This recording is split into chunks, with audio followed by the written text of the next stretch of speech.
म्हणजे आमच्या मनातही ते प्रश्न होते की आता मुलींना शाळेत पाठवायचं का नाही, आणि काय आपण मुलगी घरी आली तर आपण चेकअप करत बसायचं का, कारण असं घडलं आहे का, किंवा तिच्याशी बोलत बसावं का.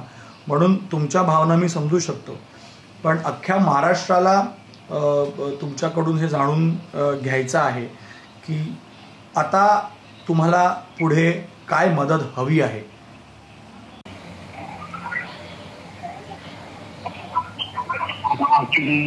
एवढं असतं ना, आम्ही भले 2 टाइम तर खातो पितो, पण आम्हाला तर जास्त कुठल्याही मीडियावाल्याने किंवा कोणी जास्त गाजलेलं आम्हाला करायचं नको गोष्ट. आमची मुलगी आमच्यासाठी सगळ्यात पहिले महत्वाची आहे, ती राहावी, कारण की तिचं भविष्य पुढे आहे. बरोबर. नाव पुढे येऊ नये एवढीच माझी अपेक्षा आहे.